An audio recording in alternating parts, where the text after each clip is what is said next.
Great. Hi, everyone. If you can hear us, kindly comment in the chat section. This is our second session with Yvette. The first session was with myself and Hajia, and today Yvette will be taking us through leadership. She's the founder and CEO of Pure and Just Foods. Last year, we were able to visit her processing site, but I think this cohort were not able to come around. That was last year. Yeah. That was a long time ago. Exactly. Yes. And for those of you who are probably very familiar with social media, she was in the news recently, I think a couple of months, when she swam across the Volta River to raise awareness about pollution, especially regards to the textiles industry. So we are privileged to have her covering a session for us today. And kindly take notes and also pay good attention to the session that is going on. Thank you very much. And Yvette, may please proceed. Yeah.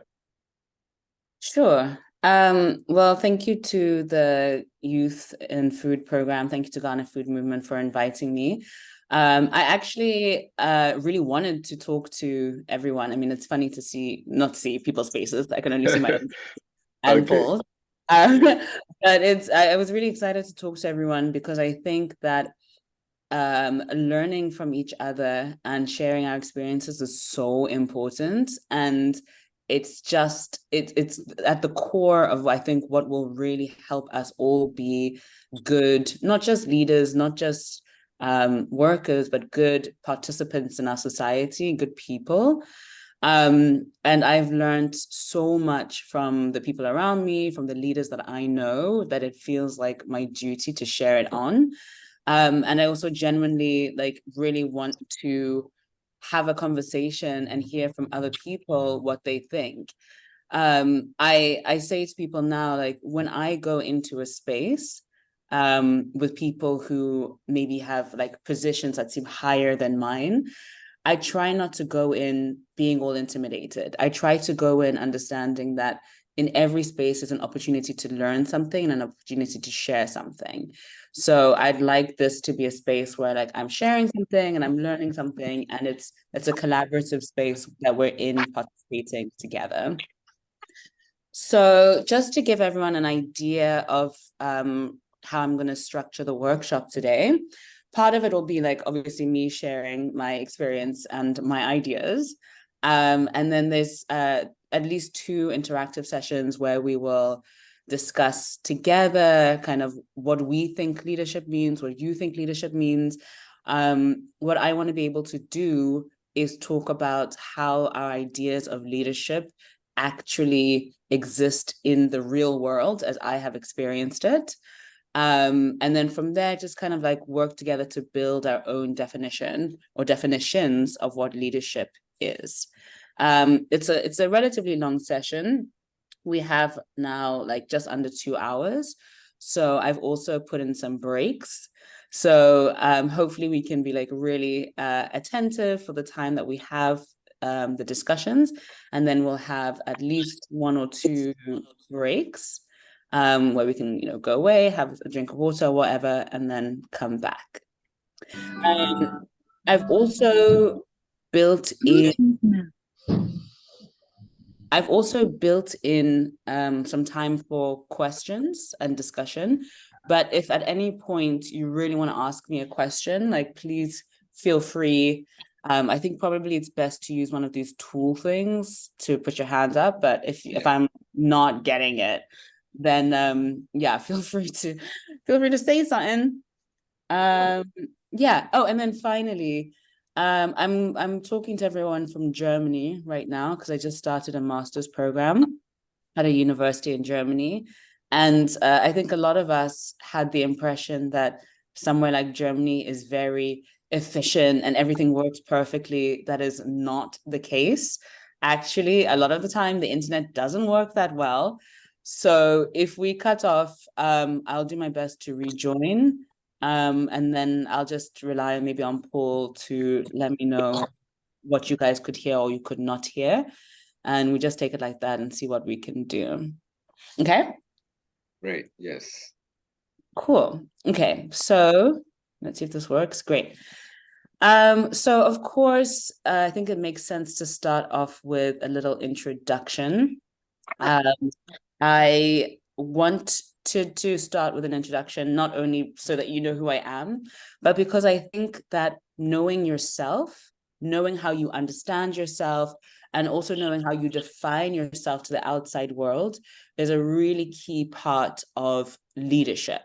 The whole framing idea for this presentation, for this workshop, is leadership as learning. And I think that the best place to start that learning process is by learning about yourself, because how you are, in my experience, makes such a difference to what kind of a leader you are and what kind of a leader you can be. And also, even leadership aside, how you operate in the workspace. So for me, I'm 31. I do not think I have figured out a good way to describe myself yet. But for the purposes of this presentation, I did want to try and think, okay, which aspects of me do I think are relevant to introduce myself when it comes to leadership? So, I was like, okay, let me think. And I was like, okay, well, I'm British Ghanaian. I grew up born and raised in the UK, been working in Ghana for 8 years. My family's from Ghana.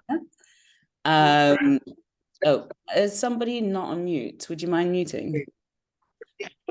Paul, do you mind muting everyone?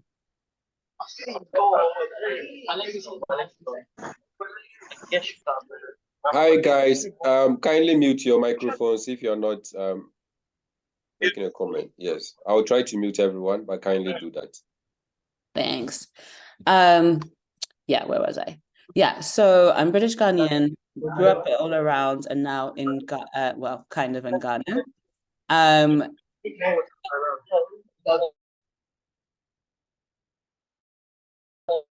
Sorry, I think it's done now. I've muted all.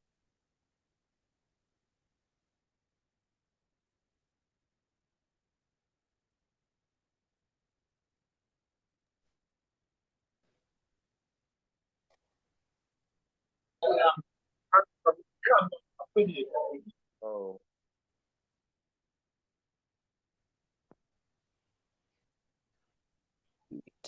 Okay, can you hear me? Yeah, I Yes, think sorry, I think I muted it all, including yourself. I'm sorry. Okay, don't worry. Now I'm unmuted. Yeah. So where you come from makes a difference to how you're going to operate in the workspace, makes a difference to how you understand others. So for me, when I'm being a leader in the workplace, I'm coming from a context that's both British, foreign, and Ghanaian. And I need to be aware of that because how I think, how I speak, how I'm understood is going to be different. So I'm British Ghanaian. Then, in terms of what kind of person I am, I would say I'm a very curious person. And also, and this is it's funny to me, I would say I'm both lazy and restless. These are things that are relevant. I know it doesn't seem relevant, but I think for me, when I think about being a leader, these are relevant because as a curious person, I want to know how to get something to work. I want to learn more about other people. I want to learn more about myself. I will go the extra mile because I want an answer. And I think that energy of I want to learn, I want to, move forward can be very helpful as a leader and as somebody who's starting something. Lazy and restless. Why did I put that? Partly because they're true, but also because knowing myself, knowing that I can be very lazy, I know that I need to build a team that can help me, right? Like the point of being a leader is that you're not a leader of no one. You're a leader as part of a team, and you need to make sure that you understand your strengths and weaknesses so that you build a team around you that can work well with you. And the restless part is that although I can be very lazy, I'm also someone who has a lot of energy sometimes that I need to put somewhere.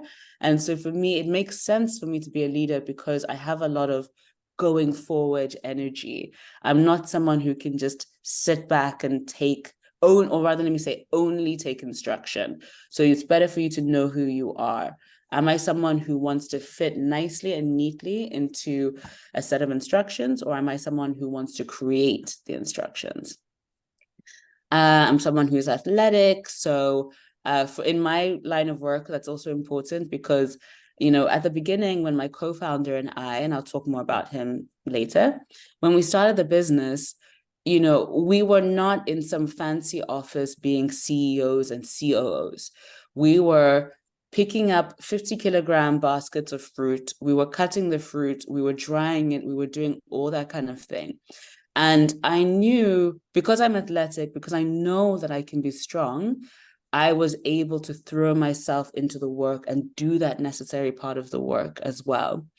Whereas other people maybe would just say, you know, it's not for me, which is also fine. It's best for you to know who you are and then operate from who you are. Finally, blah, blah, blah. I would say I'm both serious and goofy. I think for me, this is an important way of how I approach the work. I want to be the kind of worker, the kind of leader who does my work well, but I also want to bring personality to the work. I want to bring personality to the team. I want everyone to feel that they can express themselves and that we're not just robots. And finally, I'm someone who loves to work with ideas. I want to look at something, I want to look at a problem, I want to look at something and bring all the different ideas together. I want to understand people's stories, but I also want to do action. You know, I'm doing my master's program now, but it's 10 years since I was in school, because for 10 years I was like, no, I need to do action. I need to create something in the world. I need a physical product.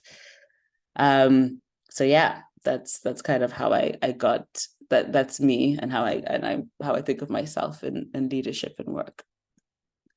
Okay, so I think an obvious place to start is with what is leadership. I don't know, Paul, maybe we can see if this will work or it'll be too crazy, but I wanted to hear from everyone who's here just some ideas of what leadership means. I would say I'd love to get at least 5-6 ideas, maybe more. I've allocated 15 minutes for this. So yeah, and just to say, there's no wrong answers. Probably all the answers are correct. It's just about, okay, how do we have a shared idea of what leadership is?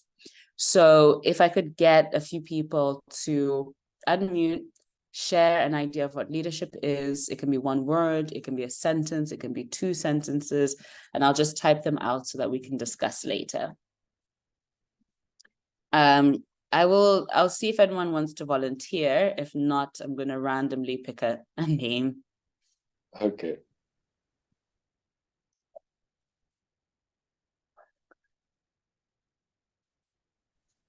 I think leadership is being able to take the roadblocks away from our projects and be able to give your followers the opportunity to do what they need to do to get the job done. Yeah, that's what I think. Thank you. Oh, also, was that Paul? No, please, that was Charles. So kindly mention your name. Charles. Yeah, please mention your name. Mention your name when you're making a submission. Great. All right. Should I say my name still, since I'm done?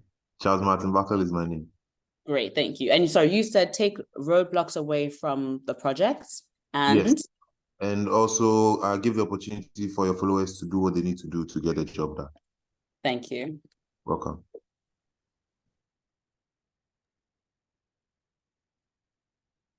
Alrighty, what is next?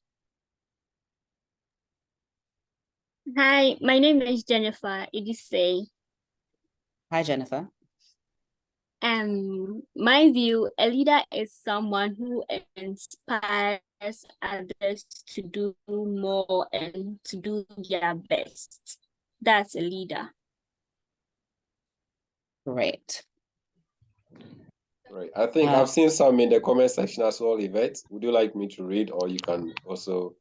Would you mind reading them so that I can type out? Okay. This is from Ivy Hollis. I think leadership refers to one's ability to influence others to get things done. Great. And that was from Ivy? It's Ivy. Great. Okay. Another one? Yeah, so this is Jonathan.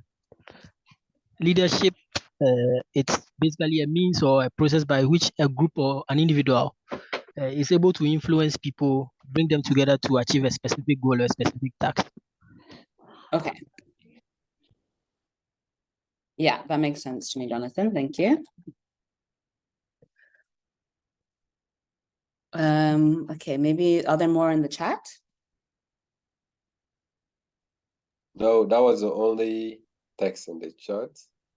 I think that makes it 3, so we need 2 more people. I see Emmanuel Jampo, you have your camera on. Do you mind sharing?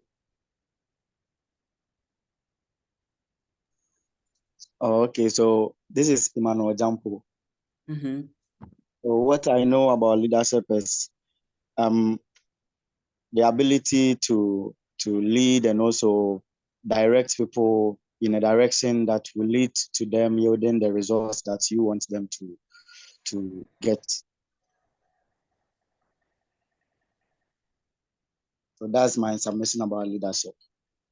Thank you. That was Emmanuel. Yes, please. Okay, great. Great. And there's one more in the comment section from Francisca Hemming. Mm-hmm. Leadership is the ability to set goals and carry your team along to achieve them.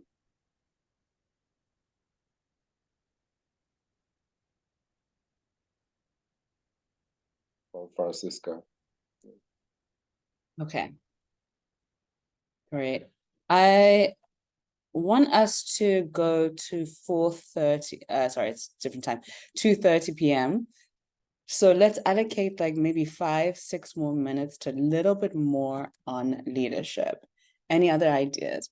Has anyone, I'm curious whether there've been other leadership courses and whether people have discovered something about leadership that has surprised them, or if anybody has any leadership experience that they want to share.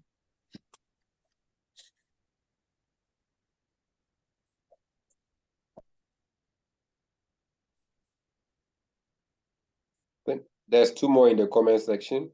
Yeah, I just saw. So Leadership. from Tracy, Yeah. I can read it. Yeah. Leadership is guiding people and controlling resources to achieve a goal. Yeah.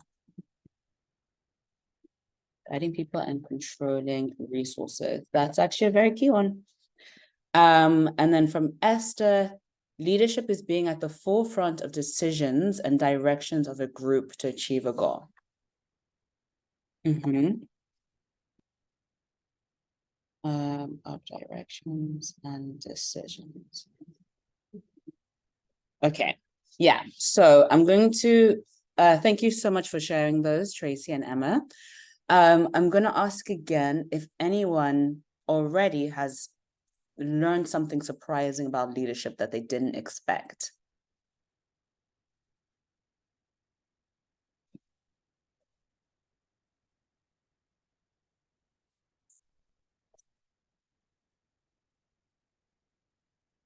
Or if anyone has leadership experience that they want to share.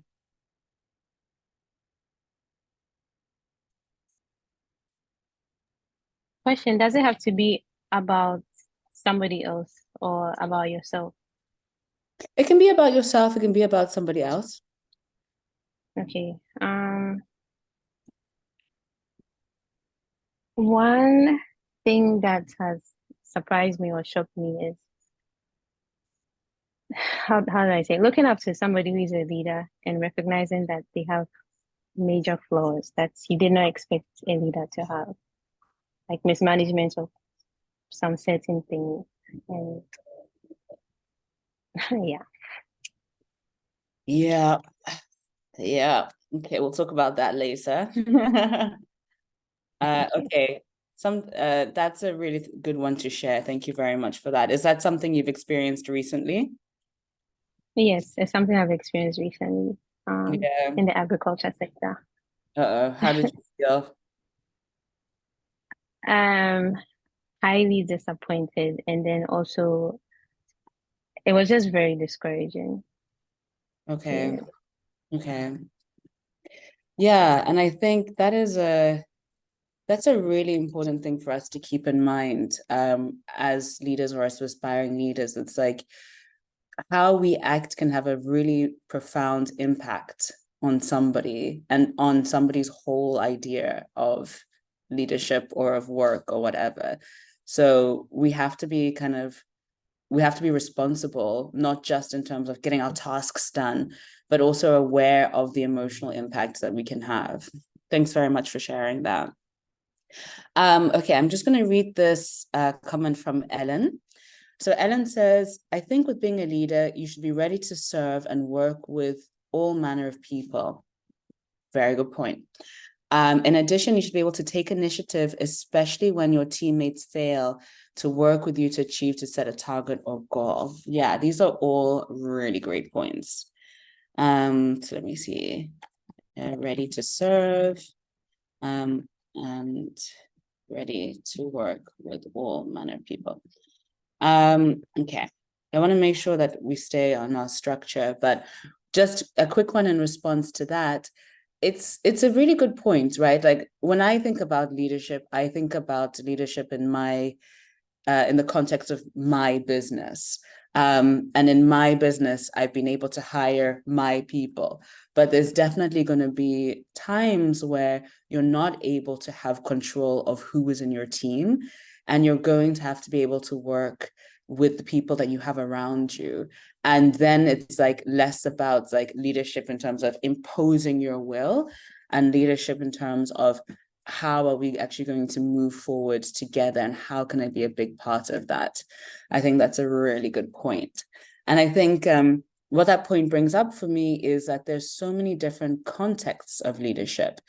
And maybe many of us will be entrepreneurs, we'll have our own businesses, but some of us will be leaders in terms of being like heads of departments. Some of us will be leaders in terms of community leaders, where we're not directly managing people, but we are sort of being at the front of a new idea or an initiative, or we are the main person that people are interacting with when it comes to a project. Or we're the main person who's doing certain kinds of research.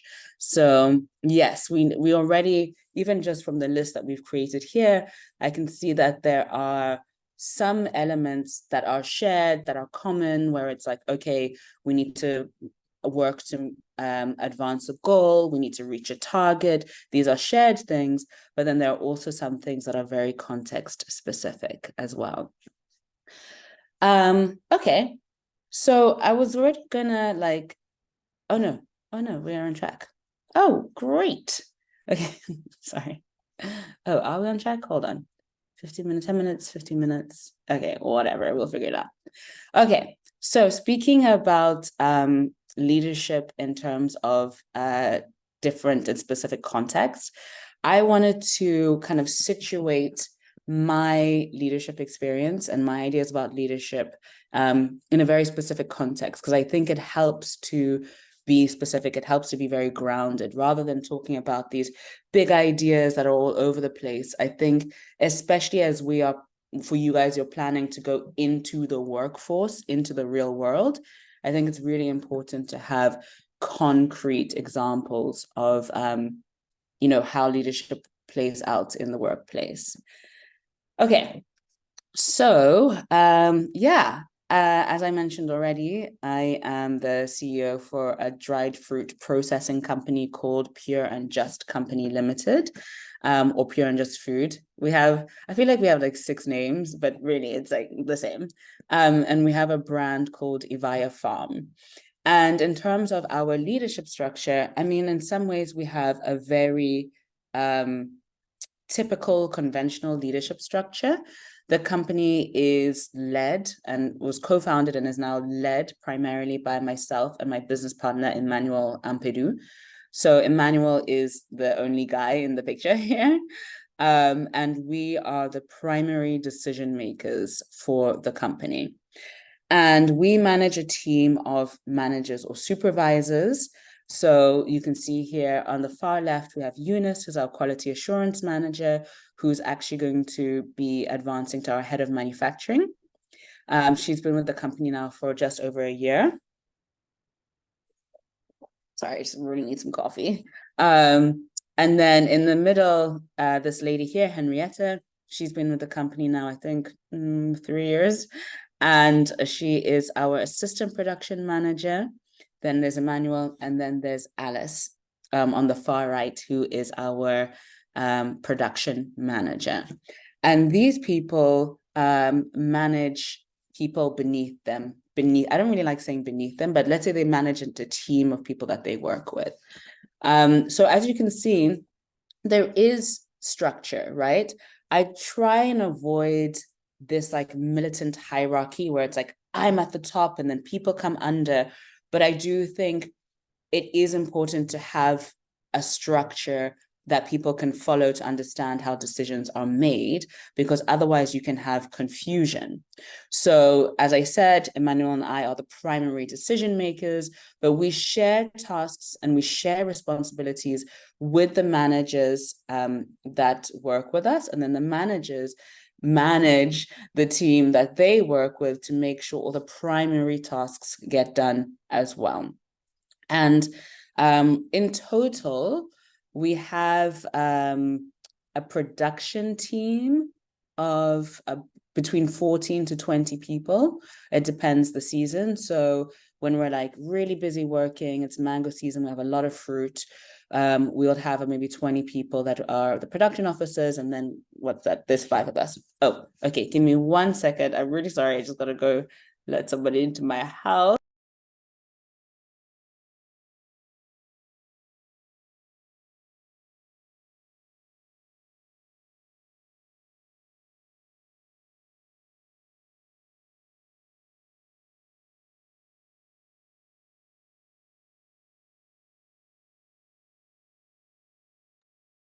Okay, I'm back. Sorry. Anyway, yeah. So as I was saying, we have this is our management structure. This is our decision-making structure as well. And then there's a broader team. Now, when it comes to the leadership and management, one of the things that has been really key for all of us as we transitioned from being a startup that was me and Emmanuel and like 2 other people to a team of now 25 people in total, is really understanding the role of communication as well as structure. So we have the structure where it's like, okay, this person makes a decision, then this person, then this person. But in order for those decisions to happen, in order for us to know what decisions need to happen in the first place, we need to be able to communicate. And as I said, I really want to talk about specific real world examples of how leadership works in a business. So for us, the way that communication takes form is primarily by WhatsApp. So we have several WhatsApp groups. For us, we have a WhatsApp group for the managers. We have a WhatsApp group for production notifications. We have a WhatsApp group for orders that are going out. We have a WhatsApp group for data, et cetera, et cetera. And what these different WhatsApp groups allow us to do is to stay in constant communication in a way that makes sense for all of us. So in more advanced companies, maybe in more advanced economies, you'll see people using things like Slack and all these different technologies. They're fantastic, except they don't necessarily make sense for the context that we're in and what people can have access to. So I'm going to keep weaving this kind of thing back in. As a leader, you need to be able to understand what is your context, who are the people that you're working with, and what makes sense for you to do and for you to promote. So we know, or I know that as a leader, that I need to make sure that everyone in my team is well informed and that we're communicating well. I need to figure out, okay, how do we do that best? Okay, let's use WhatsApp. Most people have a smartphone. We can organize the internet. We can figure out how to talk to each other. Let's do that. So identifying the best tools. When we're doing more formal communication, we'll do maybe email, but in terms of daily communication, but also in terms of being able to track and trace who said what and who said what when and who's managing what, WhatsApp works really great for us. So we'll do that, just constant communication, but also every day, what we'll do is something called a stand-up. Some of you may be familiar with this. And it comes, I think, from like Silicon Valley, California. Like they'd be in a big boardroom, and every morning, each person would stand up around a table and say 3 things that they did from the day before and 3 things that they were going to do today. So let's say today's Friday, I would say, okay, hey, everyone, on Thursday, I worked on our finances. I coordinated a meeting with a buyer and I posted on social media. And today I want to continue with my finances and I want to make sure delivery goes out and I'm going to look at some new packaging. And the reason that this is important, especially also from a leadership point of view, is that it keeps us all on the same page and it helps us to understand what everyone is doing. It also keeps us all accountable. So as you can see, some of the things I'm saying, it's not really like, oh, someone at the top watching or I'm at the top watching. We're all accountable to each other because we all have to act as leaders in our different capacity. You know, if you really want, I'm like the top leader, but as the top leader, all I'm doing is checking in that everybody else is doing what they're doing and also showing people, leading by example, that I'm also working. So that's kind of how we kind of like make sure that our leaders feel equipped and that we're all communicating well as well. Just check these notes. Blah, blah, blah. Okay, yeah. So I'm talking a lot about the communication. I talked about the WhatsApp. And as I mentioned before, kind of as good teammates and as leaders, it's important to understand what works and what doesn't. So, you know, I talk a lot about like, we have to communicate, but you need to communicate in a way that makes sense for you. So Emmanuel and I, for better and worse, end up talking almost every single day. But what we don't do, which we used to do, was set aside time to have a one-on-one founder meeting. So that would maybe be a great idea. And we did it for like, I don't know, 3 months or something, like once a week, and then once every 2 weeks, we would get together and we'd have a founders meeting. And it was good just to stay on top of, you know, what we can do. But after a while, it was just difficult. It was like, oh, I'm trying to do all my other work and now I have to have this meeting. I just spoke to him 5 minutes ago and now we have to set aside time for this meeting, So there's some things that are going to work and there's some things that are not going to work, and it's okay. It's just about, as I said, that continuous learning. What makes sense for my team? What makes sense for us? What are we actually trying to achieve here? And then what are the tangible material ways that we can implement the communication, that we can organize the structure, and that we can move forward towards our goals as well. Yeah, I'm trying to, does anyone have a question related to that before I continue? And just again, please feel free to ask as specific questions as you want, because I really want you to come away being like, okay, if I need to go and be a leader in an agribusiness company, I know kind of how to start thinking about things, even if it's like scheduling or timing or anything like that. Please let me feel free. So I'll just leave 2 minutes if anyone wants to think of a question, although it's not by force.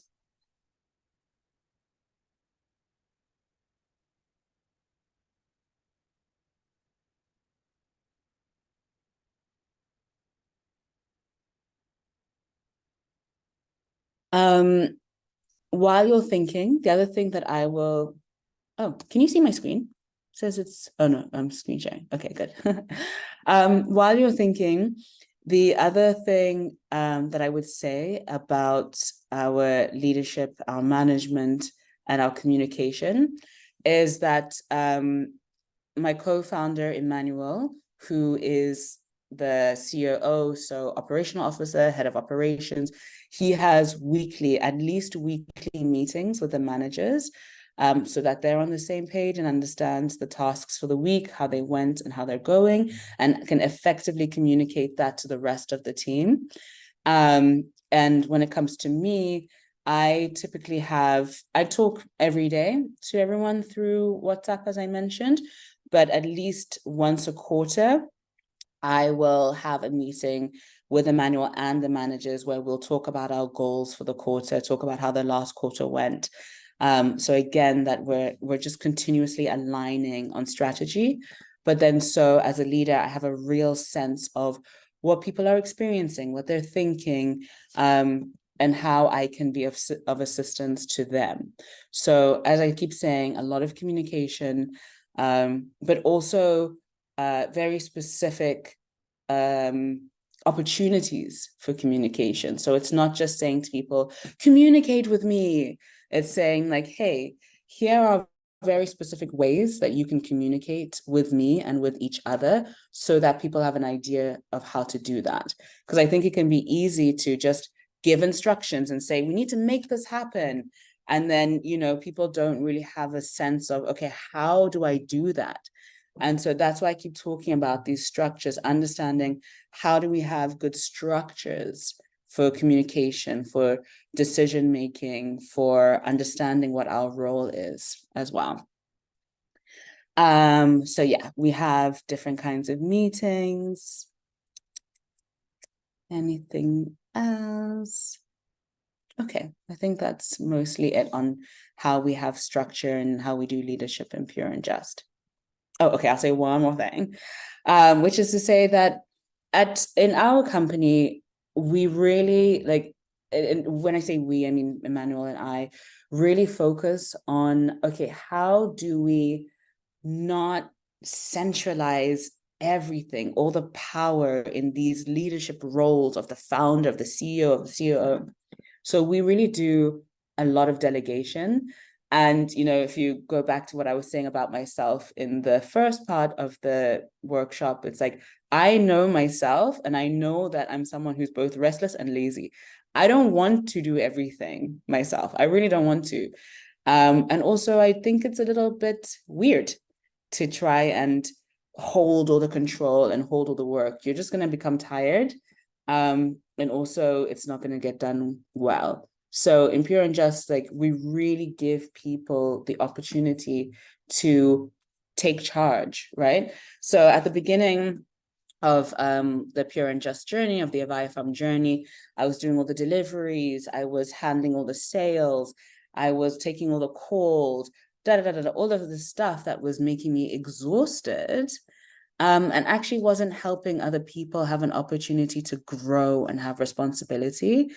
And so taking the time to work with my staff so that they are able to take on some of these tasks and responsibilities has been great. It's given them the opportunity to learn new skills and be able to have responsibility and feel like they have ownership, feel like they have stakes in what they're doing, but also make my life a little bit easier as well and allow me the space and the time to do some of that other higher level work that is associated with leadership, that I will talk about later. Okay, I'm going to make one more attempt to see if there are any questions or thoughts or reflections. And then we'll take just like a 10-minute break. Yeah, before continuing on to talk more about like what we think about leadership. But yeah, I would love at least one or two questions or thoughts or reflections so far. Yes, Calvin, please unmute yourself and ask. Hi, Yvette. Thank you for the presentation. I want to ask, you've established that you have a communication channel, you know how to communicate with those you work with. How do you handle a situation where the communication channel is in place, but communication is not getting to as you want it to? Where there are challenges with people not understanding what exactly you want them to do. How do you handle? Calvin. This is literally the whole thing. It's the whole thing. Yeah, so we'll expand upon this as we like continue the discussions, because I think that unfortunately, there's no straightforward, easy answer to this question. And that's why, like, again, the theme of this is leadership as learning. You have to constantly learn how to understand people, how to communicate people. And this is the curious thing as well. You've got to have a curious mind to say, okay, where is this breakdown happening? Because I find that a lot of times it's very easy for any of us to see a problem or see something not happening and be consumed with frustration. And I actually have this in my notes later, like, I'm not a saint. I get very irritated. Even now, after 5 years, I know my team. I love my team. I genuinely think my team is amazing. I still get irritated. And it's easy to get stuck in that irritation.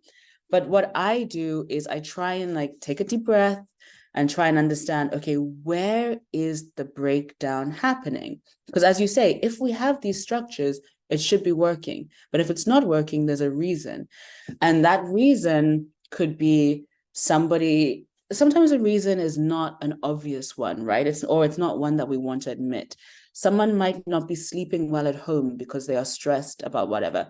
Someone might not have enough money for transport, and so they keep being late, or they're not buying data to be able to respond to your messages on time.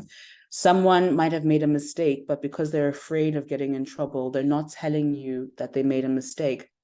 And so, you have to have this kind of, like, broad approach to how to deal with the problem, because communication problems will arise even with a perfect structure. So I repeat, sorry, everyone, I repeat myself a lot. So repeating myself, one, if there's a communication breakdown despite the correct communication channels, I would say the first thing to do as a leader is to try and learn the specifics of the problem.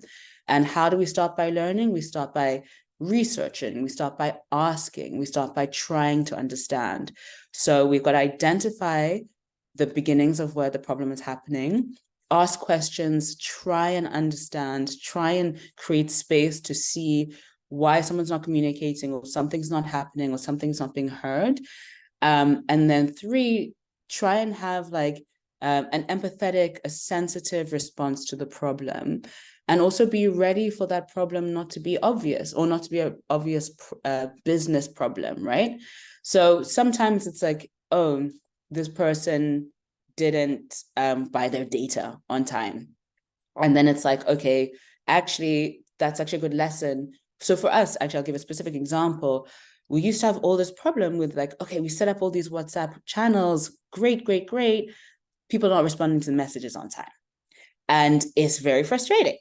And so then it was like, oh, well, actually, even though we're a startup and we don't have money, we need to figure out how to either buy a modem and provide Wi-Fi at the office, or we need to do a data allowance for people. So we started with the first one. We gave people a data allowance.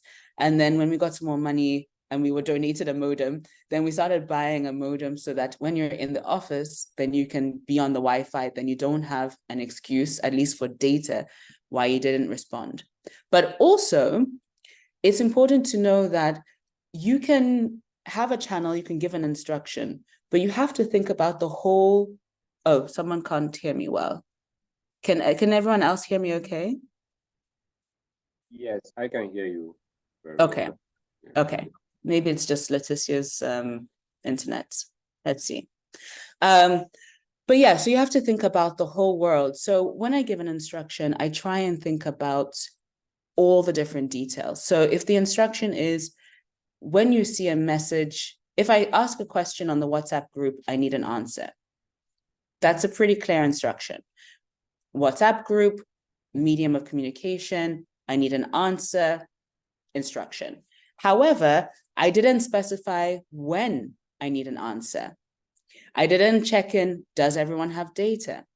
I didn't check in, I didn't tell people what kind of answer I need.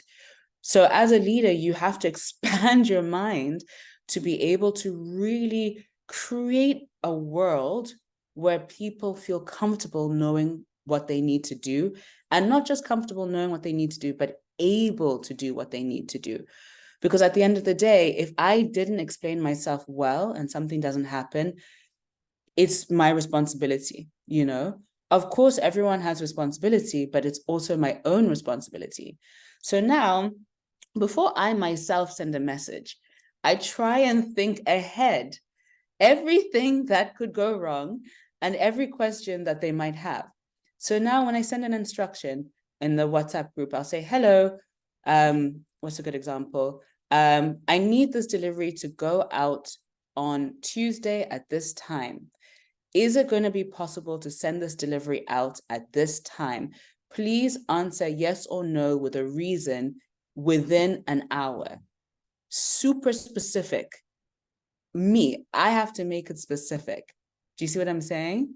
And for me, that is part of how I try and avoid communication breakdowns, because a lot of times we're trying to do shorthand. We're trying to be fast. We're trying to be efficient. We're trying to be snappy. And in the end, it just creates like, not even confusion, but gaps. And then, you know, everybody wants to blame each other, but it's also no one's fault. It's just us learning each other and learning the different communication styles and learning how best to explain ourselves to other people. Okay, is that an okay answer? Because I also wanted to quickly try and respond to Esther's question and leave some minutes for break. Okay, I'm going to go into Esther. So Esther's asking, how do I find the sweet spot between communicating with my team without being too friendly or too strict? So I'm going to repeat myself a lot because it's the same thing. It's just constantly learning. I know about myself that I don't want to try and create a robotic environment because I'm a creative person. I'm a business person, but I wasn't really my number one career path. I always wanted to run a business, but I'm a creative person. I like, you know, making films, blah, blah, blah. So I want to have my personality in the workplace. And so in order for me to have my personality, I have to allow other people to have their personality. But at the end of the day, I also need to be responsible to make sure things get done. So to be honest, it's always learning. I think people respect you when you help them achieve something. And sometimes to be able to achieve something, you need to be strict.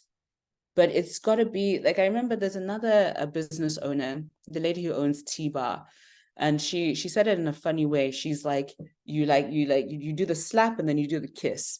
And so, and I was like, okay. But it's true. It's like, I be careful how I talk to someone. But if one of my team does something that I think is not correct, I say to them, hey, I think this is not correct. And I explain why I think it's not correct. And then I always let them know, I believe that they can do the correct thing. I believe that they can do the correct thing. And for me, that is the sweet spot. It's the honesty, it's the explanation, and then it's the encouragement. Those three things come together, and that is what helps people move forward. Because if you focus too much on being friendly, you never want to be the bad guy, people are not going to respect you. They might like you, but they're not going to respect you, and things are going to be a mess. And if you're too strict, people are kind of going to do what they need to do, but it's fear-based, and they're not necessarily going to bring their best energy and best excitement to what they're doing. Okay. Thank you very much for those questions and also for those points of discussion. I want to give us like some 5-10 minutes.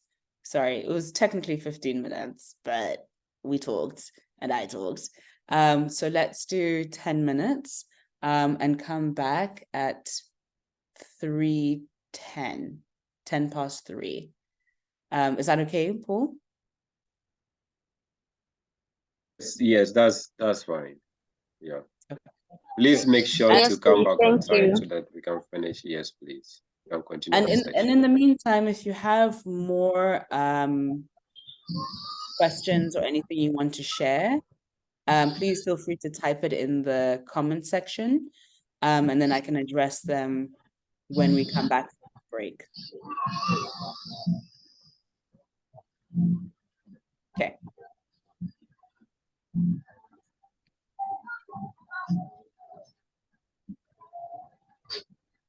Oh, here.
Hi. Okay.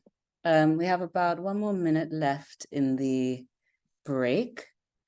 Yeah, so I'm just gonna be on. I've already had 2 really great questions, which I will address in the course of the presentation, but just to let you all know that I'm here and ready to continue when you are.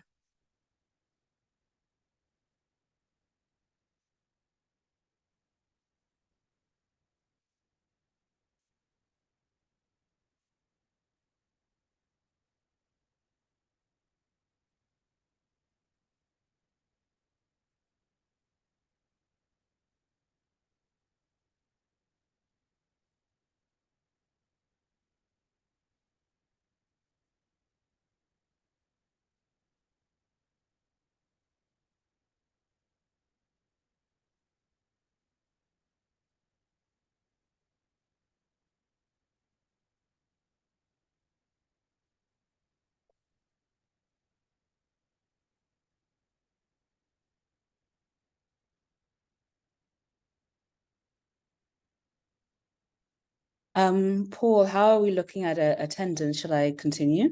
Yes, I'm just sending a reminder that this Sure, no that the problem. session is in session, yes, so that they can join. Okay, yeah, no problem. Let's give it another minute. Okay.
Yes, I think we can continue now. We have 32, 33.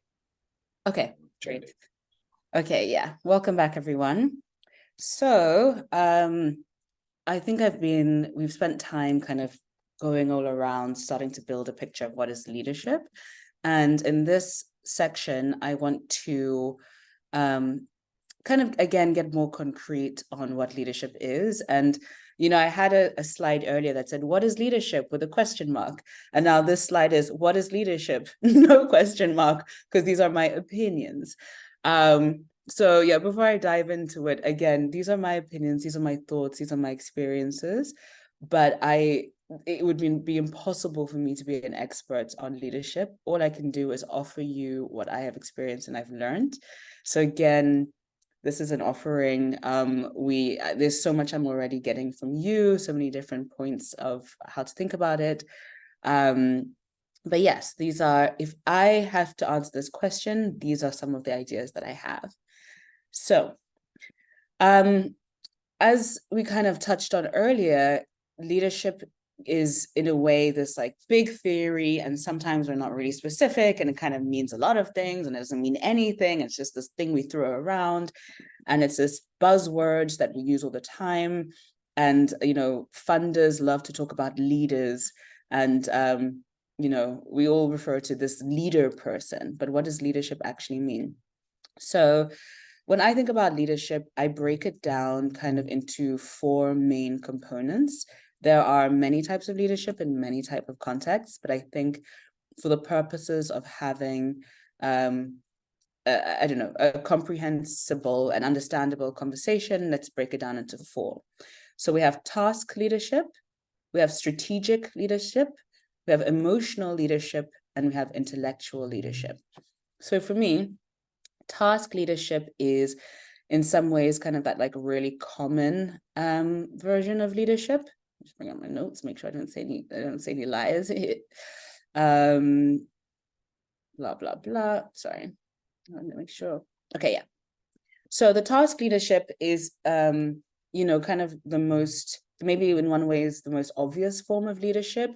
The task leadership is, as a leader, I'm figuring out what needs to be done, how it needs to be done, when it needs to be done, and then coordinating that it gets done.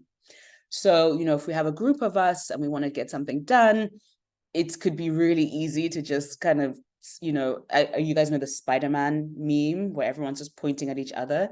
It can be easy to get into that kind of situation where it's like, okay, what's happening? So the task leadership, the task leader will say, okay, I'm identifying what needs to be done, how it needs to be done, when it's going to be done, and who I think should do it. And of course, there needs to be flexibility. Maybe I think someone should do it and actually someone else is better suited. Maybe it needs to happen at a different time. That's fine. But we first have to have that understanding of, okay, what needs to get done. Then we have the strategic leadership. So that if the task leadership is maybe the leadership of like the everyday, what needs to be get done. I'll give some examples of task leadership first, actually. For me, task leadership is every morning, or especially let's say Monday mornings, I check in with my different teams and I say, okay, what is our stock level? Do you have enough stock to be able to make these deliveries? Have you checked in with the packaging? You know, I'll say, have you finished this order? This order needs to go out. You know, these are kind of like discrete, hard, like not hard, but like discrete specific tasks that need to happen. And as the leader, I want to make sure that everyone is aware of the tasks they need to do. And I do that every morning. And so that's kind of every day. But as the sort of like broader leader, especially as the leader of the company, I need to be able to do strategic leadership. So instead of everyday nitty gritty, like, okay, we have to put the fruit in the packaging and sell it, it's now like, okay, what is our long-term vision and how do we get there? So strategic leadership is thinking about what even are we doing here? What do we want to do with this business, right? Like, putting the product into the packaging and selling, it's not necessarily easy, but it's straightforward. But why are we doing this, right? So for us at Pure and Just, our mission is to catalyze African potential. We want to create economic opportunities for people to have the resources, have the means, have the money that they need to be the person they want to be. And that's what we are trying to do. So the putting the fruit in the packaging is just part of that, but it has to be only part of a bigger project of trying to achieve our aim. So the strategic leadership is figuring out what is our mission and our vision, why are we in the world, why are we doing what we need to be doing, and then also thinking about, okay, how do we get there? So how we get there is partly the everyday tasks, but it's also thinking about what's our story? Who is going to support us? How do I connect to the people that support us? How do we get money? How do we get the financing to do what we need to do? And that is the like bigger picture idea work that we have to be able to do as leaders. So honestly, as a leader, you have so much work to do. Sometimes it can feel like you're not doing work because, you know, like I said, I'm not cutting fruit anymore. I mean, now I'm in Germany, but it's like I don't even go to the factory that much. Honestly, I'm on my computer all day. But there is a role for me. Other people are working hard to do the actual core business so that I have the space, the time, the mental space to think about these more, in some ways, more difficult things because they're not hard. Because they're not tangible. And so, you know, what I would say is like, for all of us as leaders, as people thinking of ourselves as leaders, we need to be realistic about creating space and time for the bigger picture work. This is a positive and a negative thing, or it's a tricky thing, because on one hand, we don't want to just delegate all the work and not do anything and give ourselves all this free time to think and not do anything with it. Because at the end of the day, like, we need to be doing something. But on the other hand, we do need to have enough time to have the ideas. And I think, I mean, when I first started this company with Emmanuel, before I was doing this, I was actually teaching yoga. And there was like a transition period of a year before I like really started the business.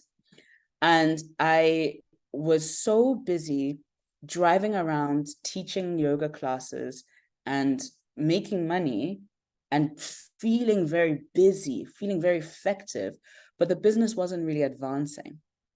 It was only when I stopped doing the work that felt real, that made money, that I was able to have the time to move forward on the business. And in like the space of 3 to 6 months, I did more for the business than I had done in 6 months, because I stopped needing to feel busy.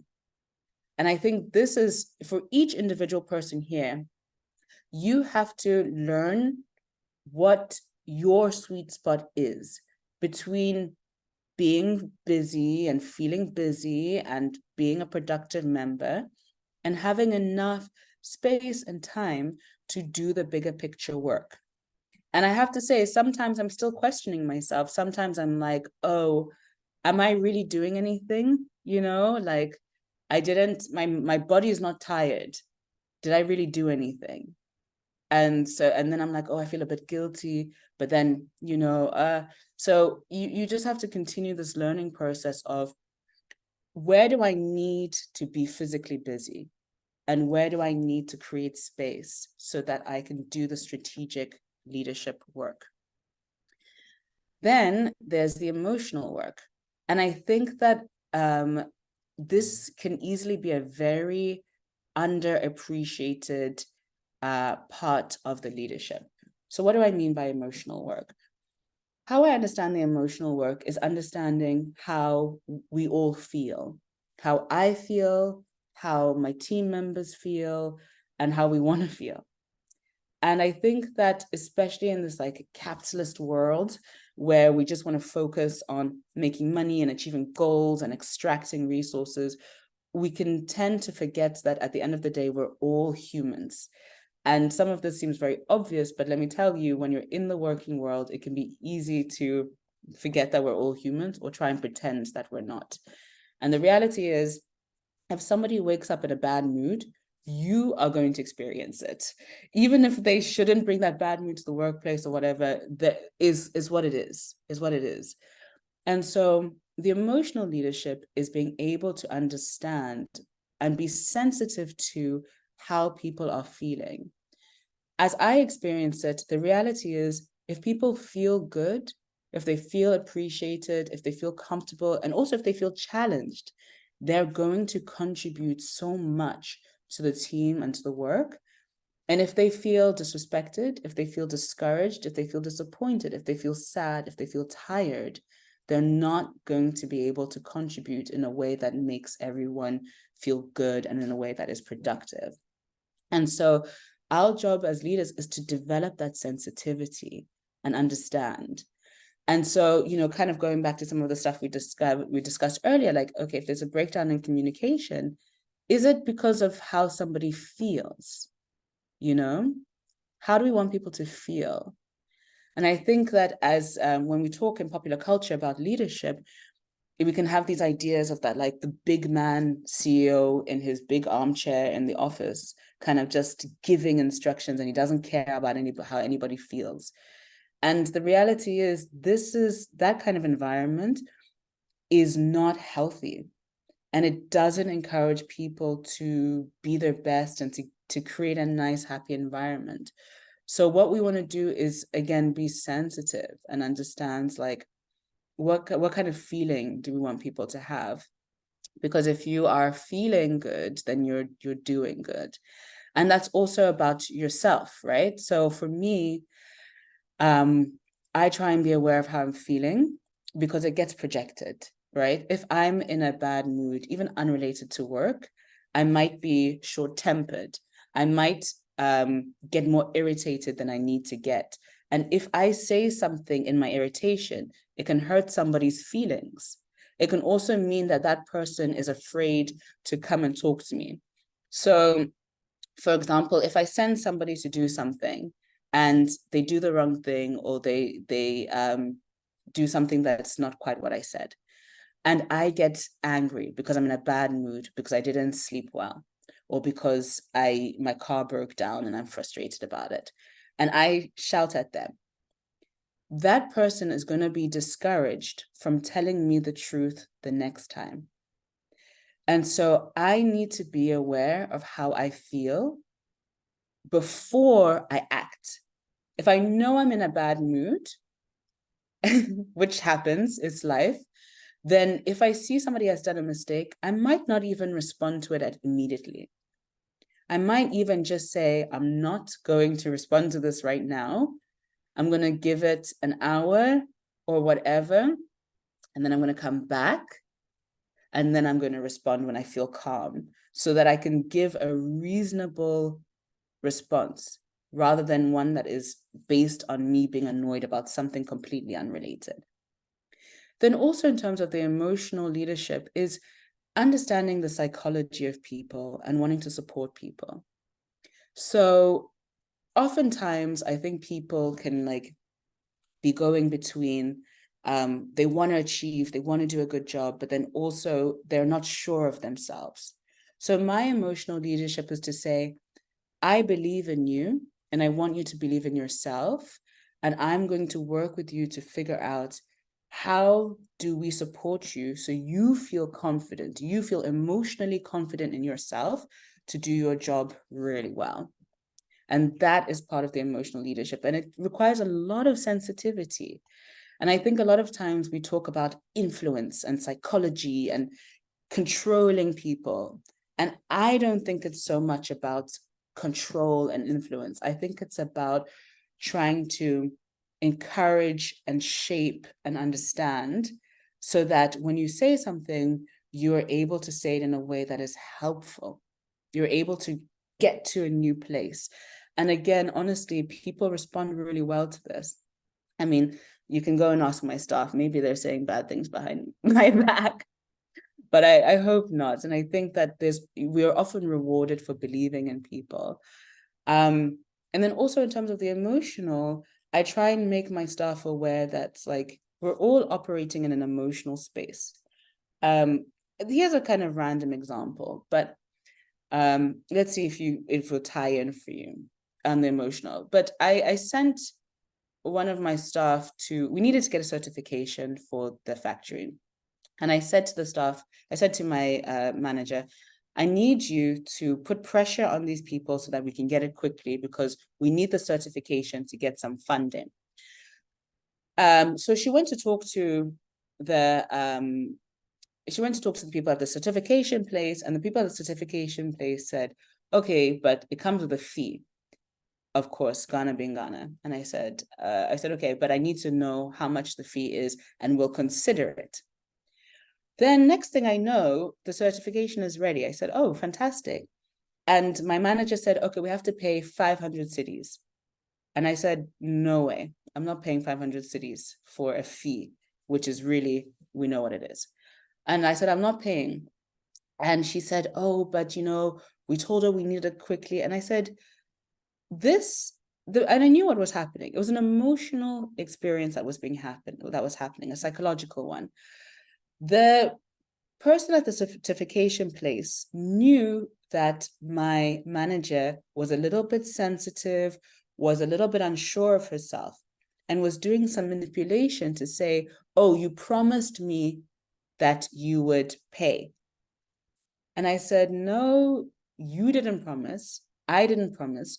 This person thinks that you are a little girl and thinks that you are weak and a pushover. Go and tell her that we did not make any promises. Go and tell her that she can hold on to the certification. And I said, believe in yourself and stand up to this person. And next thing I know, we have the certification and we didn't pay, obviously. And so this is the kind of thing where I'm talking about when it comes to emotional leadership. We have to work and understand what is really happening. And how can we encourage people to believe in themselves and also for themselves to see what's happening? Because as we know in business, as we know in Ghana, but also let me tell you in Germany, business is people interacting with each other. No matter how many machines there are, it's people interacting with each other. So we need to understand people and how they feel and their emotions. Okay, and then finally, oh my God, we only have half an hour left. Is that true? Wow. The intellectual leadership. So we've talked about the task, we've talked about the strategy, we've talked about the motion. The intellectual then, for me, that's the ideas. So ideas.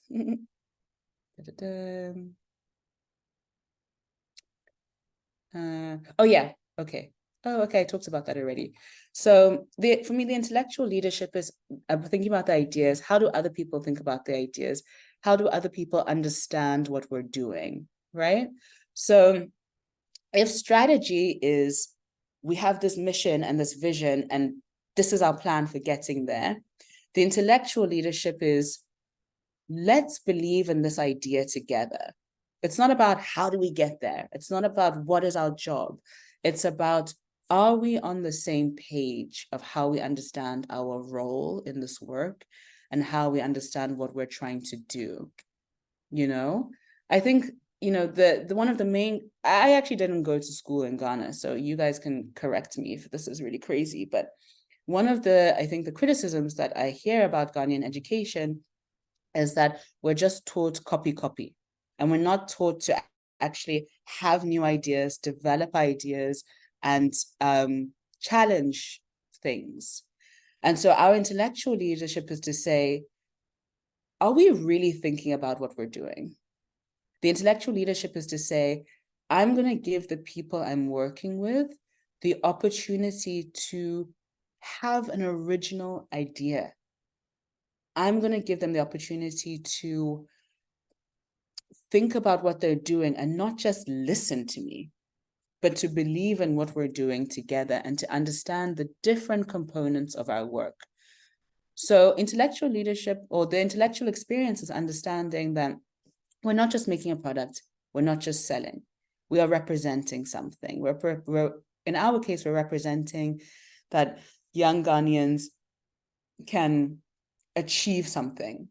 We're representing that we can believe in something. We're representing that we can work on something. We're representing that we have potential, right? And not this empty potential that we just say blah, blah, blah, but that we really do something for real. And that is part of the intellectual leadership, and also believing that we're capable. And so for all these different elements of leadership, task leadership, strategy, emotion, intellectual, for me, I think the base is learning, constantly learning about ourselves. How do I feel? What do I think? What do I believe? What am I telling people? What am I listening to? What am I saying?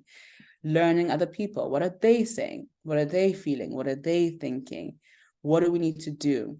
Learning about the industry. I haven't even talked about business much, but learning about the business you're in. What's happening? What are other people saying? What are other businesses doing?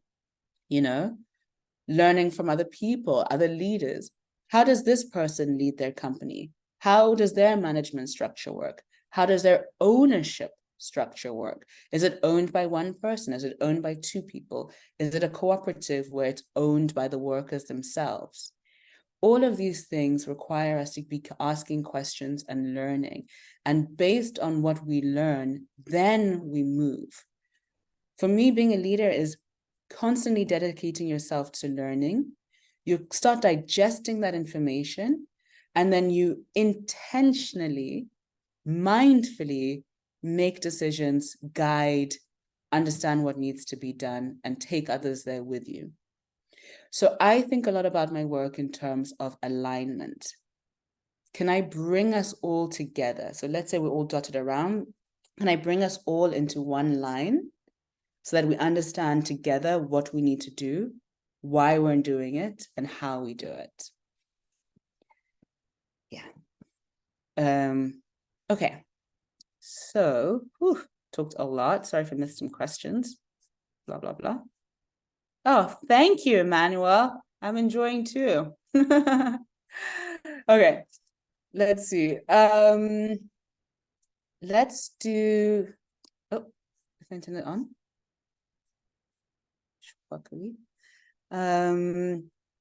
Let us go. I want us to transition into at least 15, 20 minutes of discussion now. We got 2 questions during the break.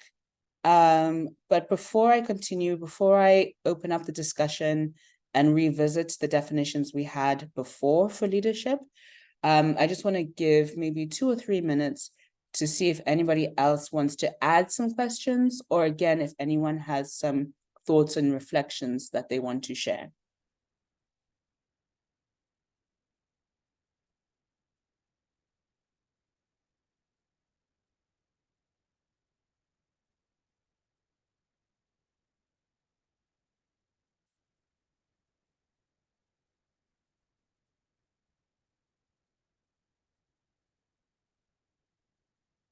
And I've got questions for the group as well, in case we don't get any. But I know sometimes we need time to digest. Okay, great. Calvin, please feel free to unmute and ask the question or share your thought or reflection.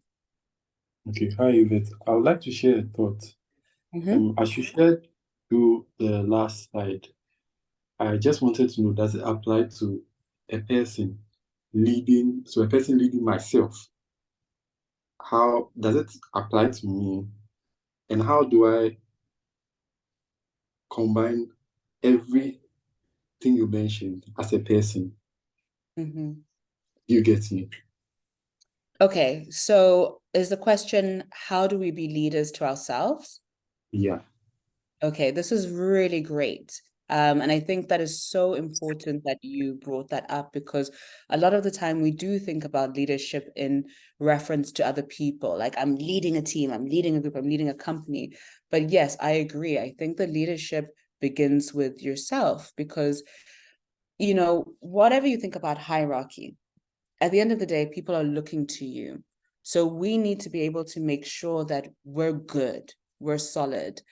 And so in terms of bringing these different aspects together, the task, strategy, emotional, intellectual, yes, it should start with you. So with me, before I go in and I ask questions about what everybody else is doing, I make sure that I know every day, what am I doing? What are my tasks for that day? And so you might remember at the beginning of the workshop, I said we all do this thing called stand-ups, where we send into the WhatsApp group, what did I do that day? And what did I do the day before? And I try and be the first person to share it. I'm not always, and it's not a competition, but I make sure that everybody knows I'm also thinking about what my job is. And then in terms of the strategic, in terms of leading myself, I think that especially if you are a founder, but in any position, what you believe and what you want to achieve is going to be a part of your work. And so for the strategic leadership, I think about, and the strategic, emotional, and intellectual, I think about, what do I want to achieve in this world? What do I want my role to be? And then how does that connect to the work that I do? So in the business, as I said, I want to catalyze African potential. I want to create opportunities for other people. In my personal life, I also do that. I want to be a good friend. I want to be the kind of friend, the kind of person that is creating opportunities for the people around me. I want to, you know, make sure I'm talking collaboratively with people and creating connections. And then in the emotional, in terms of being a leader to myself, as I said, listening to myself, checking in with myself. How do I feel today? How do I want to feel? You know, am I good? Am I bad? And being realistic about these things. And then in the intellectual, again, thinking for yourself, what ideas are exciting to you? Not for your work, not even for your career, but just for you. What do you want to see yourself doing? What ideas, what themes, what topics are interesting to you? When you have, And you don't have to have the answers, the concrete answers at the beginning forever.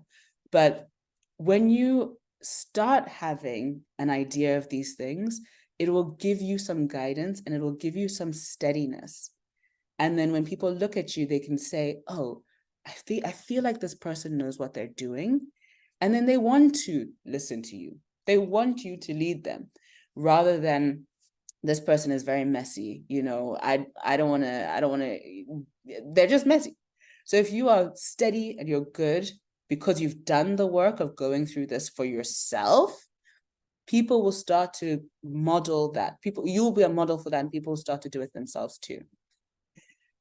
Cool. Calvin, are you okay with that answer? I want to leave enough time to go to the other answers, the other questions as well.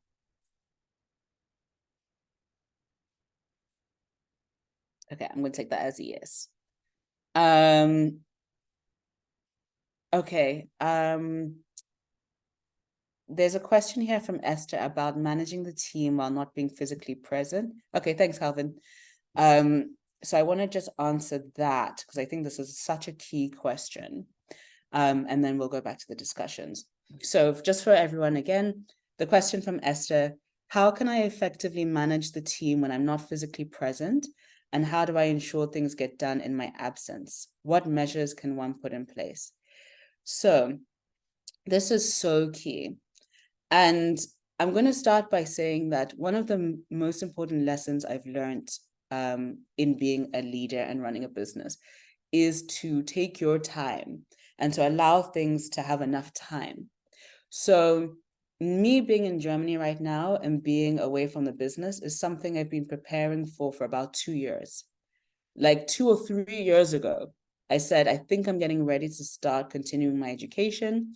And also, I know myself, I've had a wonderful time in Ghana for 8 years, but I think I need something a little bit different.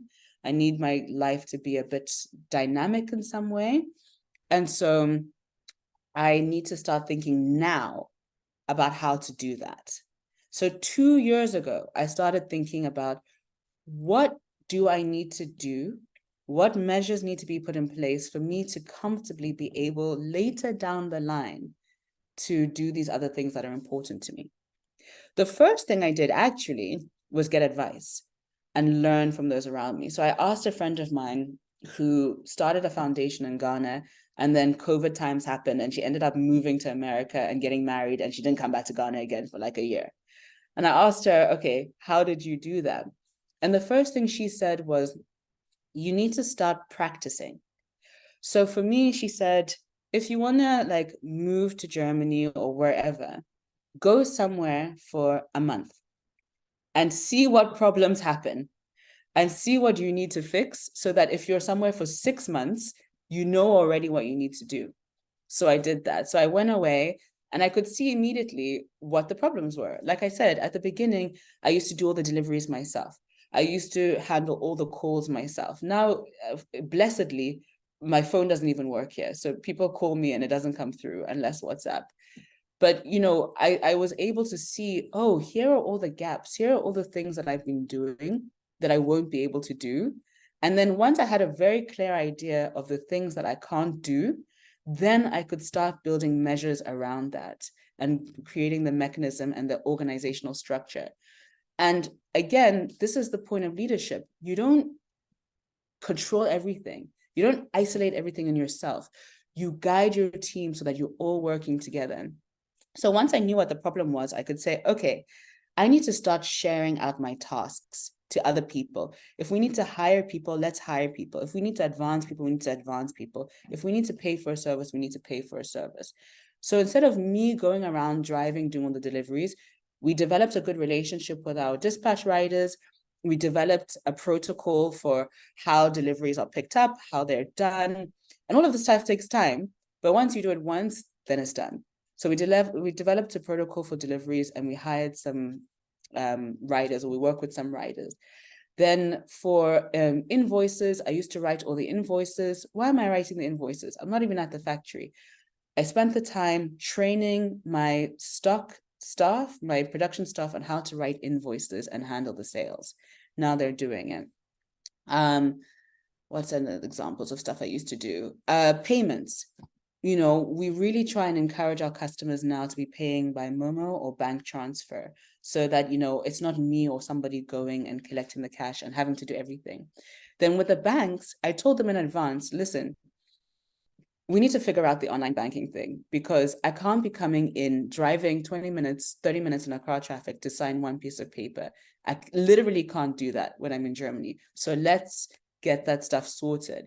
So all this stuff that is organizational. Sometimes when we're in the thick of the business, it feels like side something, like, oh, I don't want to go and talk to the bank. Oh, I don't want to develop this protocol. Oh, I don't want to write this thing because it's not making money and selling. But if I didn't do those things, there's no way that I could be here right now. So this is what I'm talking about in terms of the strategic. There's the everyday tasks, and then there's the strategy of understanding, okay, how do we get from the everyday tasks to the goal in the future?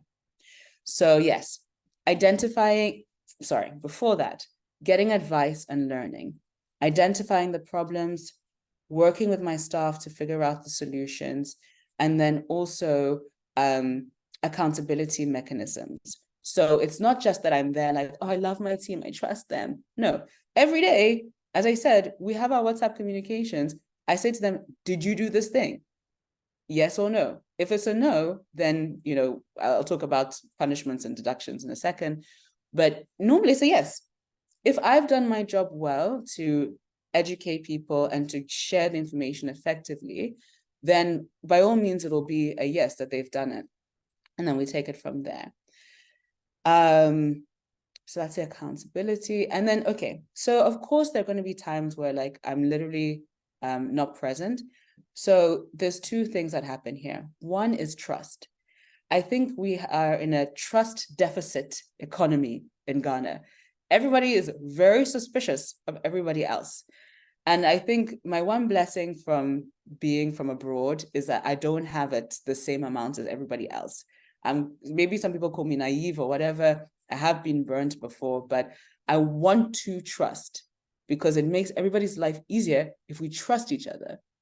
So that trust has to come not in a vacuum, but I don't just trust and say, okay, you'll do it. I say, I'm going to trust you because I've given you what you need to get the thing done. And I'm going to ask you whether you did it or not. And if you don't do it, there's going to be a punishment.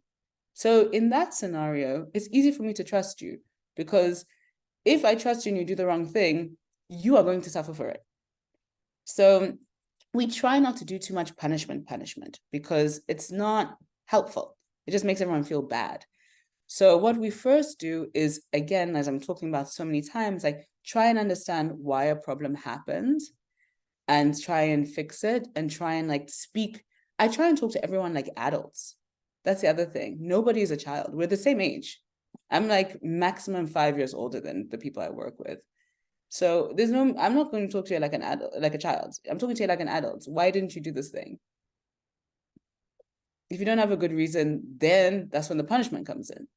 So for us, we'll do like some deductions. If there's a monetary cost to a mistake, so for example, my staff sent out the wrong invoice, and the invoice they sent out was for less money than the customer was supposed to be charged.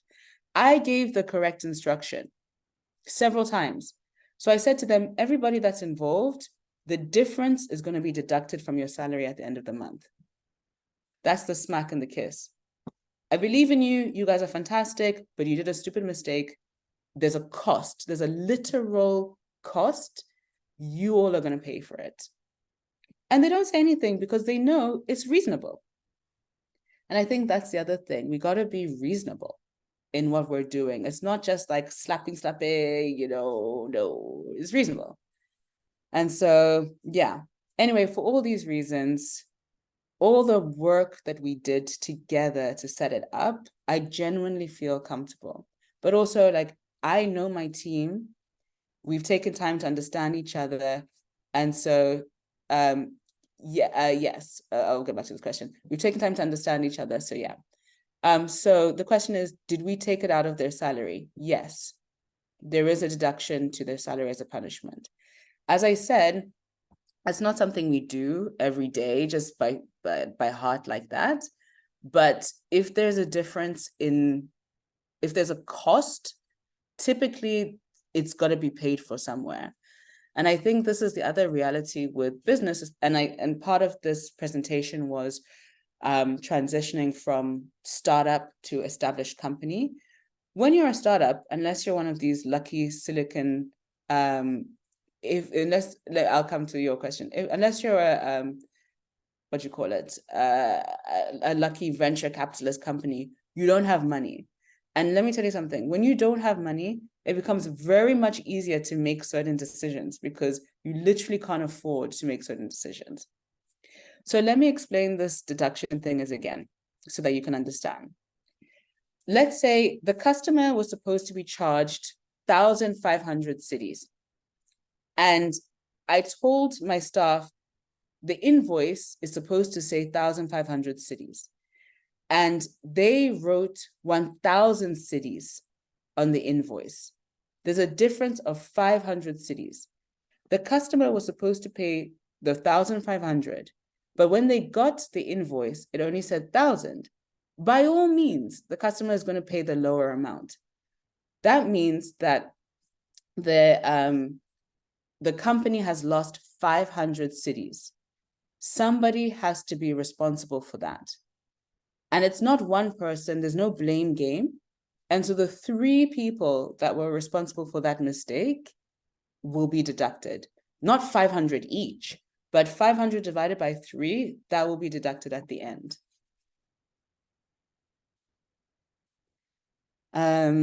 Yeah, but I'm curious, actually, let's just take a minute. Thanks, yeah, but it's very good for you to ask these questions because I do think that there is a way we can be too militant and too focused on punishment and money and that's not what it is. And I really want to emphasize this. It's not about coming in like a dictator and thinking that taking money away from people or punishing people is going to solve the problems. It doesn't solve the problem. How do they benefit if they reduce the amount? So it's not about theft. It's not like they were stealing it. They just made a mistake because they didn't follow the instruction correctly. Yes, there we go. So this is the other thing. Sometimes we have all these preconceptions like, oh, they did this on purpose or they did it. No, oftentimes in my experience, the most bad things that happen is from silly mistakes. And so that is why we do a couple of things at our business. And as leaders, this is what my business partner and I do. We try and avoid silly mistakes by creating a very clear structure, very clear mechanisms for how we talk about things. How an order is communicated to our staff is very specific. How invoices are written is very specific. How we talk to the customer is very specific. Literally, we have a script so that people don't make silly mistakes. Of course, like we're in the world, things are changing, but we don't want a situation where we're blaming people and deducting. We don't want that. So we want to say, let's help you say the right thing from the beginning. And then after that, it's also saying, okay, why did that mistake happen? Was it because there was some pressure? Everything was happening too fast, something like that. And sometimes that's the case where my staff come to me and they say, Yvette, listen, at times there's too much pressure. We have 10 orders that have to go. We're a small team. We can't do it. Then I say, do you know what? I understand. I need to be more understanding of what's possible. So let me take my time and give you the instructions slowly. The other thing that we did to avoid mistakes with deliveries, for example, is that we rarely do same-day delivery because that's what leads to these mistakes, rushing. So again, took the time to develop a protocol and say to customers and write it down and send it to customers and say to them, we guarantee next day delivery between this time and this time. If you want same-day delivery, it's possible. It comes at a fee. But that way, my staff has enough time to do things carefully. So it's not that I see a mistake and you get punishment and your salary is deducted. Because at the end of the day, people need money. The economy is so hard. People need money. So that is a last resort. We do everything before that to make sure something happens correctly. Whew, okay. Yes, strategic thinking. Okay, we don't actually have so much time left. Let me just go back to this. Yeah, let me stay here. Before I have a question, Paul, do we have 5 extra minutes at the end, or should we just be wrapping it up? Yes, I think we can do 5 more minutes and then okay. Okay, so that means 10 minutes in total. So let's see. I have some closing questions. So I want to get back to the questions that were given in the break. So one question was, we are thought leaders and we have to motivate, and motivating the workforce is important. In most cases, end-of-year bonuses are encouraged. In the experience of this person, I've got to ask the question, end-of-year bonuses are not enough to really build long-term morale through the year. What other ways do we go about motivating people? This is a really great question, because we've talked now for a few minutes about the punishment side, not so good. Now we want to talk about the positive side. How do we really encourage people? And this is where the intellectual and the emotional leadership comes in, and understanding people. So how I try and motivate people is to help them believe in themselves and say, like, you are capable of doing this thing. I want to see you achieve it. I want to see you be able to be your best self. And how we do that is through verbal communication. Like, sometimes we take it for granted that people just understand that, oh, well done. I try and say to my staff, thank you. This is very basic, but I think it makes a difference. I say to my staff, thank you for doing this. I say to my staff, you did a great job. I say to my staff, I am grateful for your help. And I only say things that I mean. So it's not every day by heart that I'm like, oh, you're so great. No. When somebody does a good thing, I really say it. So like yesterday, I posted on our Instagram page an interview that Henrietta, one of our assistant production managers, did.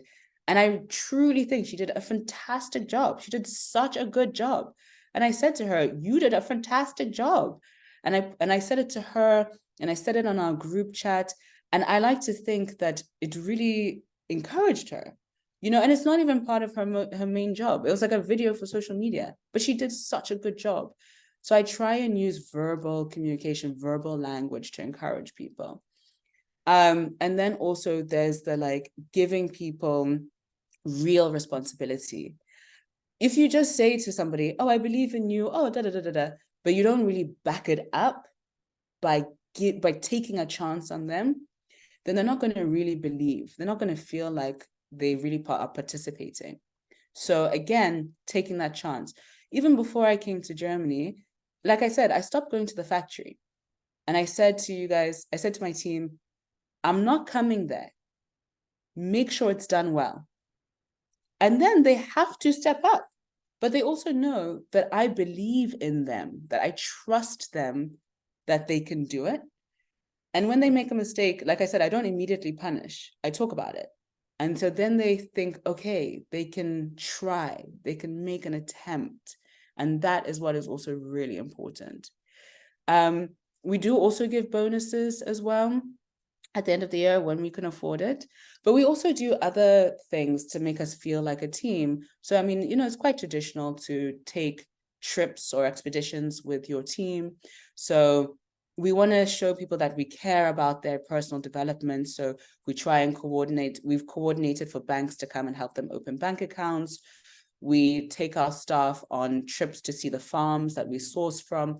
We want to show them that we don't just see them as robots, but that we see them as people that are helping us build this vision together. Okay, there was another question about self-awareness, but I think that I have already answered it. The second part of that was, how do we develop self-awareness? And I think, again, something that seems very basic is, like, I know I think I sound a bit crazy sometimes, but it's like talking to yourself, you know? How do I feel today? What do I care about? Some people like to journal and write down. Some people like to just think in their head. Some people like to have these conversations with other people. They're talking about themselves, but they have the conversation with other people. And that helps them to start being aware. But you can also ask yourself very specific questions. So instead of being like, you know, how do I feel? What do I want? What do I want is a very difficult question. But you can say, what kind of achievements do I want to have? Oh no, let me do it another one. What do I want to achieve in 5 years? Or what things do I want to have in my life in 5 years? What kind of people do I want it to have in my life? What do I want people to say about me? And these can be entryways for discussing this. Okay, so we've got some few minutes. I'm going to do one more question, if anyone has it, or one thought or reflection, and then I'll do my closing statements, if that's fine. So we have 35 seconds if anyone wants to quickly type or ask a question or share a reflection or a thought.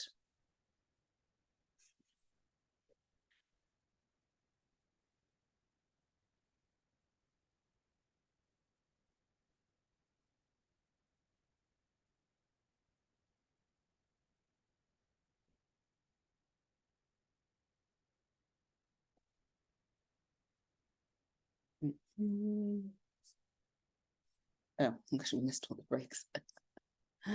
Alrighty. Okay. In that case, then I'm going to do my last little conclusion.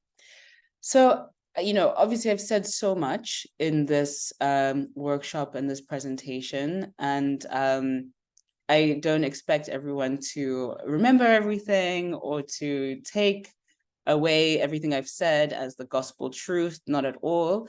Again, it's just my offering from my experiences as like someone who's trying to lead. Oh, how do I start a business with no funding? Oh, okay, let me get to that. My offering of how to lead from my experience. One of the main things I will say is that you're absolutely not going to be perfect. I think some of us have these aspirations to be this like amazing global leader, this amazing leader that everyone loves and looks up to. And I think that is an important and a good aspiration to have. However, you're realistically going to embarrass yourself, and you're realistically going to do things that are like a little bit negative. You're realistically going to be petty. Like there's definitely some times, even now, where I catch myself and I'm like, Yvette, you didn't have to say it like that. But I was, you know, in a mood or whatever. And the thing is, we just have to accept that we are humans and that we have really great parts of our personality and parts of our personality that are not so good. And we just have to try and grow in our maturity and provide a steadiness that helps those around us feel confident about what we're doing and also about themselves. And so I just really encourage all of us to try and be mindful, to be learning, to be questioning, to be curious, to think carefully about how we're doing things and why we're doing things. And when you take an action and when you say something, say it on purpose. Say what you mean, not just because you think you should say it or because you think it's the right thing to say or whatever, but because you feel it and you mean it and you care about what you're doing. And I think, you know, when you are moving from a place of thoughtfulness and mindfulness and acting with intention, then you will see the fruits of your leadership and other people will feel good around you. And something that I try and do, as I've said, is continuously learn from other leaders. Some of the leaders that I see around me from other agribusinesses or other kinds of businesses are so inspiring to me. and they've been really helpful. And also it's important to see what you do want to absorb and what you don't want to absorb. So some of the things I want to absorb are like the trust and the collaboration and the communication. Some of the things I don't want to absorb are like, what do I want to absorb? I don't want to absorb the thing of like slaving away. Some of the leaders want to do everything and prove that they can do everything and get exhausted. And that's not the kind of leader I want to be. I want to be the kind of leader that understands that we all have our different strengths and we work in our strengths together and bring it together. And yeah, just finally, I think that leadership is a growing journey.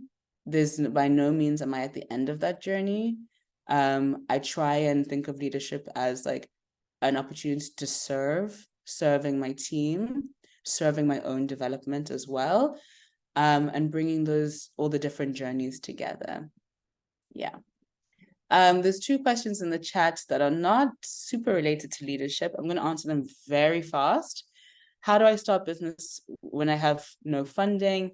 Put together a plan, do everything you can do without money first, and then borrow and not borrow money necessarily, but borrow a facility, try and practice, try and figure out how you can do it.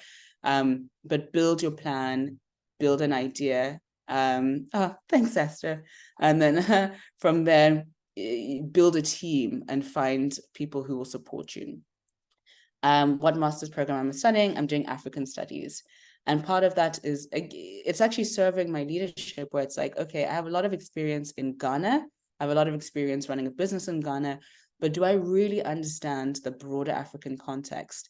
Maybe not, but I want to understand so that I can bring more information and knowledge to the people that I work with and can do my job better as well. Whew. Okay, Paul, I think maybe time is up. Great. Thank you very much, Yvette. A very practical, down-to-earth session, super interactive and like down-to-earth. I thoroughly enjoyed it, and I think by the comments in the section, they also had a good session. So thank you very much for taking a part of your weekend to have this session with us. We're very grateful. Oh yeah, and my pleasure. Thank you. Yeah, so the session has been recorded. We'll share it in the group so that you can take your time to listen to it again and hopefully apply it to your life. Thank you. And I'll see you again in the next 2 weeks when we'll be having our next section. Thank you. Okay, thank you very much, everyone, for joining. I also appreciate it's your weekend. So yeah, I'm glad you're doing this program. And again, thank you to Ghana Food Movement and Youth in Food. I think this is just such an excellent initiative. Thank you, Yvette. Always great to have you around. Thank you. All right. Cool. All right. Okay. Bye, everyone. Bye. Bye.